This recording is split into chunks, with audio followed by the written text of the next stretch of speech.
नमस्कार दोस्तों, साहित्यिक कहानियों के इस चैनल कहानियां जिंदगी की पर मैं शैली आप सबका बहुत बहुत स्वागत करती हूँ। एक से बढ़कर एक श्रेष्ठ साहित्यकारों द्वारा रचित खूबसूरत कहानियों की इस श्रृंखला में एक और कड़ी को जोड़ते हुए आइए सुनते हैं सुश्री मृदुला गर्ग जी की लिखी एक बहुत ही सुंदर कहानी हरी बिंदी। आइए सुनते हैं।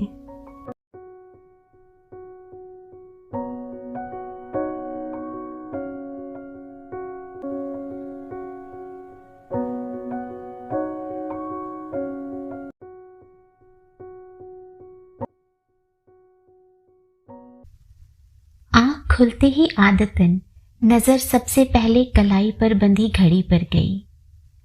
सिर्फ 6:30 बजे थे।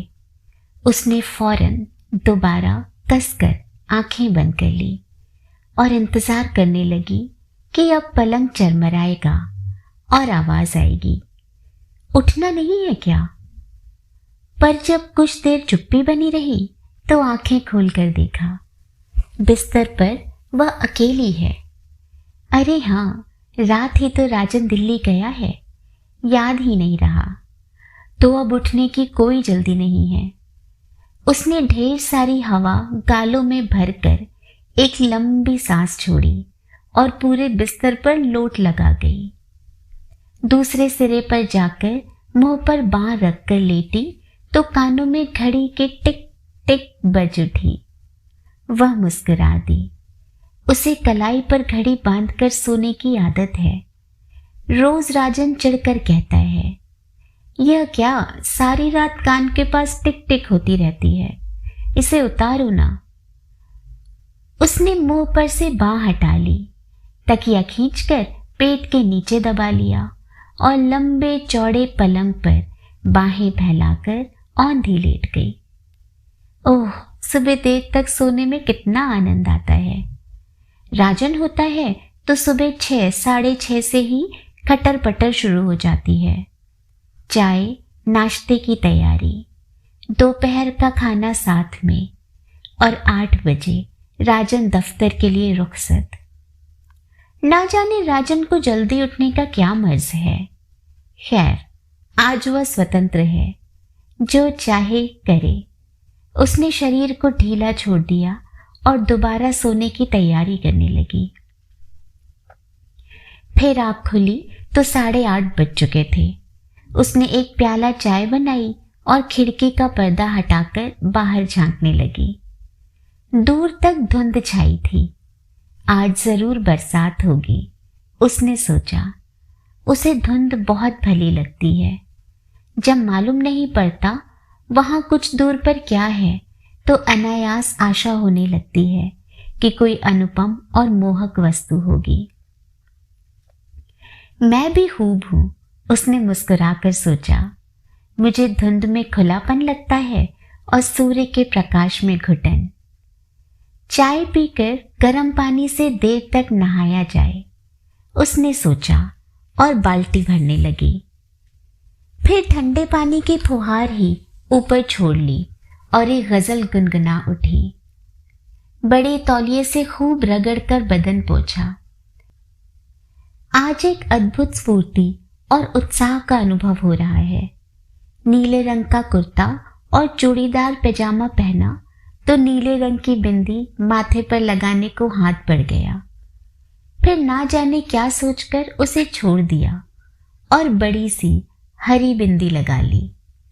राजन होता तो कहता, नीले पर हरा, क्या तुक है। उसने दर्पण में दिख रही अपनी प्रतिच्छाया को जबान निकालकर चढ़ा दिया। कहा, तुक की क्या तुक है, और खिलखिलाकर हंस पड़ी। दराज खोली तो नजर चांदी की बाली पर पड़ गई। उठाकर कानों में लटका ली। विवाह के बाद से पहननी छोड़ दी थी। नकली है ना, और जरूरत से ज्यादा बड़ी, राजन कहता है। एक पुराना बैग हाथ में ले झपट कर बाहर निकल आई। बरामदे में मुंडू बैठा आराम से सिगरेट फूंक रहा था। राजन की उसे देखते ही हथेली में छिपा बड़ी संजीदगी से बोला, खाना क्या बनाऊं? कुछ नहीं, उसने कहा। नहीं खाएंगे, तुम्हारी छुट्टी। मुंडू की घबराई सूरत देख वह हंस पड़ी और बोली, मेरा मतलब जो तुम्हें अच्छा लगे बना लो, तुम्हें ही खाना है, चाहे खाओ चाहे छुट्टी मनाओ। बिना यह चिंता किए कि ठीक कहाँ जाएगी या क्या करेगी, वह सड़क पर कुछ दूर चलती चली गई। बस इतना जानती है कि आज का दिन यूं ही नहीं जाने देगी। कुछ तय करने से पहले बारिश शुरू हो गई। उसने कुछ दूर भागकर टैक्सी को आवाज लगाई और भीतर घुसकर सोचने लगी, जब टैक्सी ली है तो कहीं ना कहीं जाने को कहना पड़ेगा।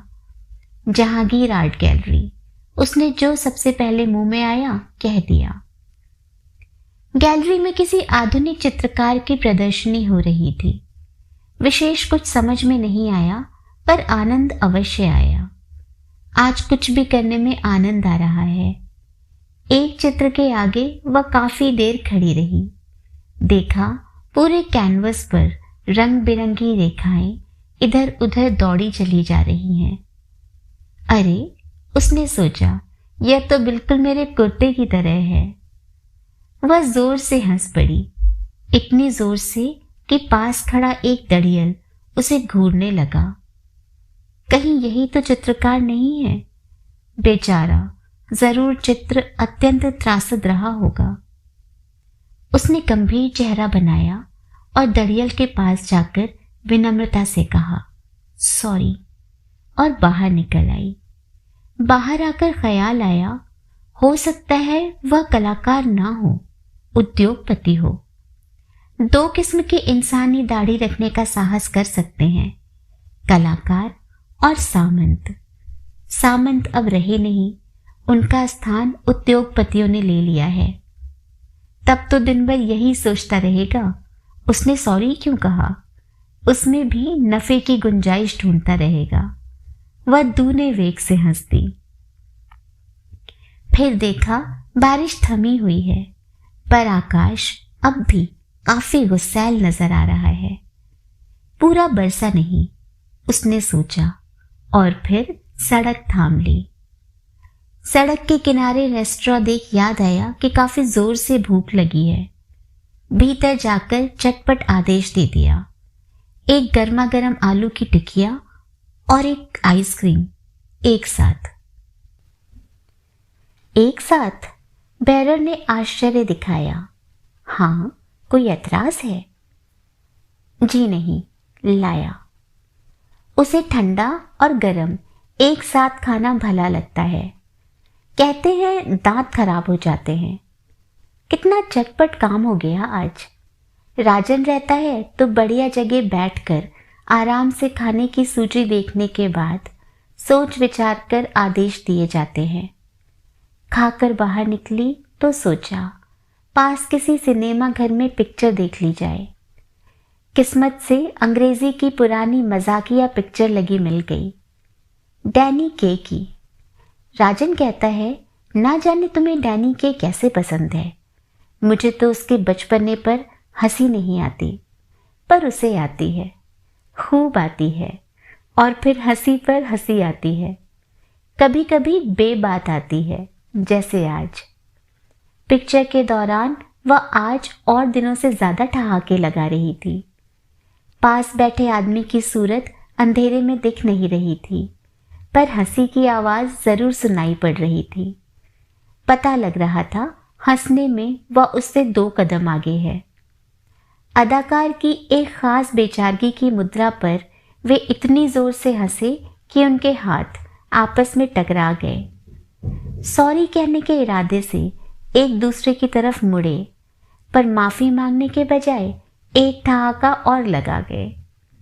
उसके बाद हर बार यही हुआ।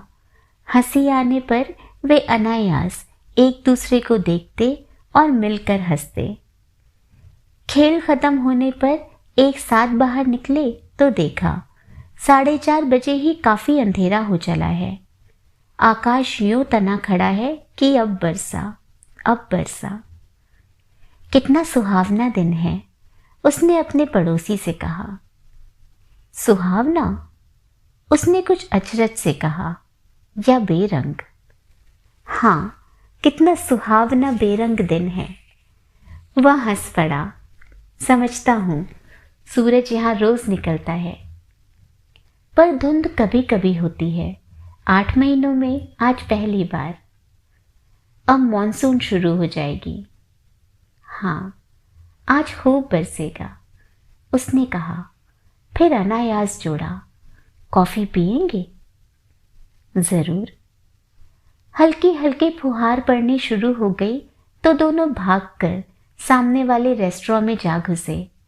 उसने बाल झटक दिए और बोली, आपका छाता कहाँ है? छाता? हाँ, आप लोग हमेशा छाता साथ रखते हैं ना?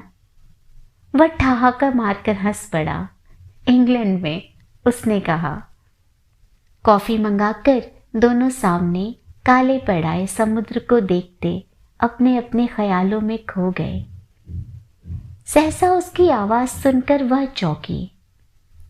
आप क्या सोच रही हैं? यह जानने के लिए पेनी का खर्चा करने को तैयार हूं, वह कह रहा था।